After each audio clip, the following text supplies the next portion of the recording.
Sound bath or sound bad? How can you tell what a good sound bath is?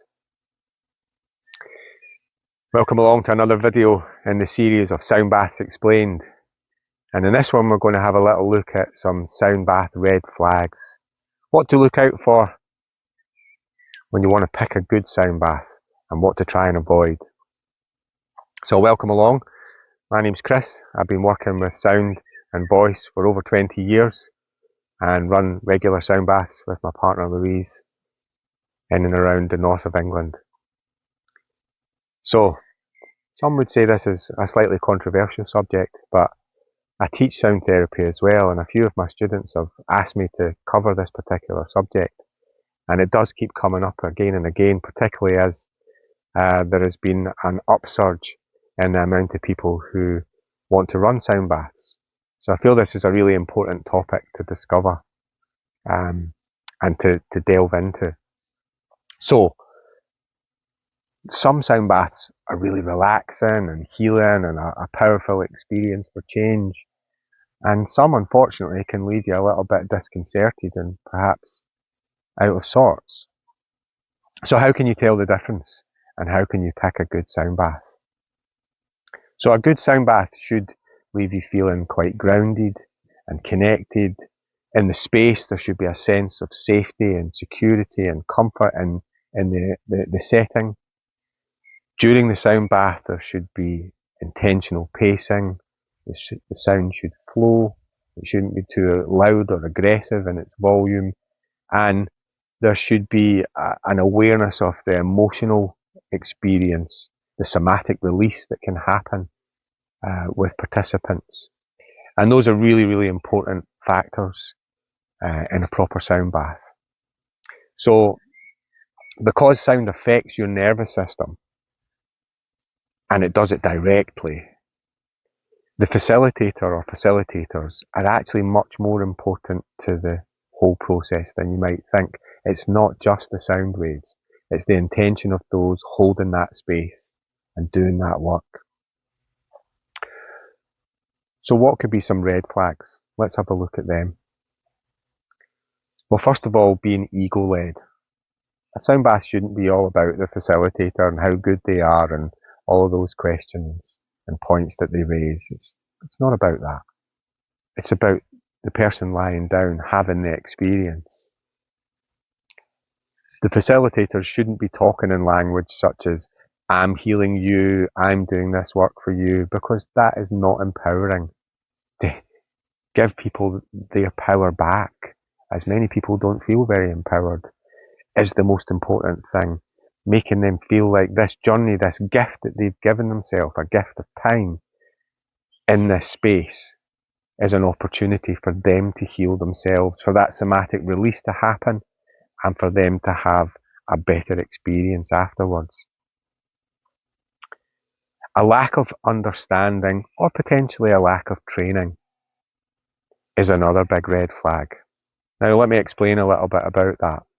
Many people who get into the world of music are self-trained, self-taught. They hear someone playing an instrument and they want to mimic and imitate that, and that's a fantastic thing.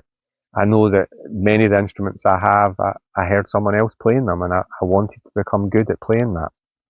But you have to practice. There is a potential for someone to go to a sound bath, think this sounds great and looks easy. I'm going to buy myself a set of singing bowls or a drum or a combination of instruments and just immediately start playing. If they don't take time to practice and really become connected and build a relationship with their instruments, that can lead to problems and a lack of understanding during the sound baths themselves and particularly afterwards as well. If they don't understand, if they've not gained an awareness of how there's a response within the nervous system, how the body reacts, then the facilitator might not be able to actually assist and help participants during and after. Ignoring distress or not being trauma aware is another red flag. We have to make sure and recognise when running a sound bath, if someone is having a difficult time, perhaps they need one of the facilitators just to rest a hand on their shoulder, just to make a little connection to help ground them. Or perhaps they need some other instrument played a bit closer to them or a bit further away. These are all things that are very important to understand in a sound bath. Overplaying, playing things too loud, again through perhaps lack of experience and understanding, playing those quartz bowls until they're screaming around the room, and perhaps people are, desperately trying to cover their ears a little bit because it's too loud. And not having space. Silence in a sound bath is super important. It's actually a space of integration and balance. And so to have silence within a sound bath is actually a very, very powerful thing. Having excessive volume, as I've just mentioned, is another red flag. You don't have to play things super loud. They can be played quietly and subtly, particularly when you have smaller groups and perhaps you're going round individuals with some of the instruments in a dynamic way within the sound bath. A lack of musicality is another red flag. If someone can't really keep a beat on a drum or is not very good at playing some of the other instruments, then either go away and practice or they need to be left out of that sound bath. Poor transitions is another thing. Transitions is when you go from one instrument to the other. There should be a flow. There should be within the sound bath this journey of sound. And the transitions between instruments are key, vital moments within that. A lack of safety or environmental concerns is another red flag. This can be the setting, the place, the scene that the sound bath has been taken in. For example, there has been a trend recently for sound baths in swimming pools. And I'm certainly not knocking them, but if you are going to attend one of those, making sure that the facilitators have safety and security of those participating is really important. You're going to be floating on an airbed in a swimming pool and potentially your spirit going off into another realm and you being completely unaware of your physical body. And you really need to be held and looked after, and the facilitators need to be prepared for all those potential scenarios in such an event. Another red flag is a lack of grounding and setting the scene and closing. The beginning and the end of a sound bath is really important as you bring everybody in and sit them down, lie them down, setting the scene of what to expect, what they might experience, and then at the end, validating those experiences, letting them talk, having a talking circle at the end where people can share what happened to them, and not having any spiritual bypassing, which is another red flag. If someone has some trauma, has some difficult moments during the sound bath, which is a potential, particularly with somatic release, this has to be honoured. It's not something to be frightened of for the facilitator. It means that it was a good sound bath. It means that this really worked well for the person. But you have to explain that to them and let them know that this is a good thing for them to experience. And so the closing of a sound bath is a vitally important part. And in fact, in our sound baths, the talking circle at the end is often one of the most profound parts of the whole journey as people share experiences, and often strangers support each other as they talk about the positive and difficult moments that they have within a sound bath. It's very profound. And that brings us on to the last of the red flags that I want to point out, being a lack of aftercare. This is a moment for release, for letting go, for healing, and it can be a big experience for an individual.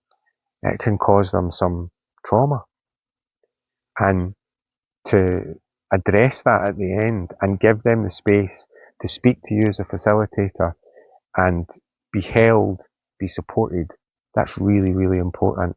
We don't want to dismiss someone's difficult experience because it makes us as a facilitator feel bad or it affects our ego, it gives it a little dent. That's not the case. It should be about embracing whatever happens for those participants. I've seen sound baths grow over the last couple of decades. Everyone starts somewhere, whether it's picking up a Himalayan singing bowl or picking up a shamanic drum. And this isn't about perfection. It's about awareness, about responsibility, and about care. And they're really important. We should always make sure to do that. Because, of course, you wouldn't go to a massage therapist or someone else who's going to have that physical form of somatic release in your body without making sure to check their credentials. And it's just the same with a sound bath. So, some key points on how to choose a good sound bath. One would be to ask about the person's experience or training. Have they been playing for a long time? Have they gone on any courses? You don't really need to go on specific courses, although it can be very beneficial for people. Lots of people musically are self-trained, and if you already have training and other things like Reiki and how to hold space, then these can be a real benefit to holding a good space in a sound bath. Also, notice how the facilitators communicate. Is it all about them? Is it all about self-promotion? Or is it about you? That's really important. Another good point is to trust your body, trust the responses within your body. How does it feel? How does it feel during the sound bath? And how does it feel afterwards? You can have a difficult moment during the sound bath where trauma's being released or the energy of it's being released. And that's okay, as long as the facilitators hold space for you and look after you. But how do you feel the next day and a few days later? Do you feel really deeply relaxed? Do you feel like your stresses have gone? These are important points to note. Reviews, testimonials. What do other people say about these facilitators? That's a good thing to look at when you want to pick a sound bath that's worth going to. And particularly, as I've just mentioned, pay attention to how you feel afterwards and the days after. That's super important. So, a final point. A good sound bath should really make you feel more connected to yourself. Not to the facilitator, but to yourself. Self-awareness, self-healing, relaxation. You should be more in tune with who you are as a being and how your body is talking to you. So I hope that's all helped and it's cleared up a few of the red flags and things to look out for. Thank you very much for watching and listening. Really appreciate it.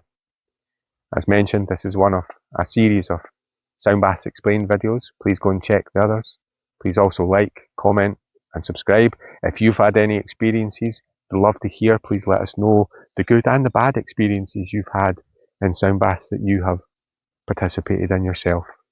So thanks again and look forward to seeing you in the next one. And if you're in the north of England, please come along to one of ours. Take care. See you soon.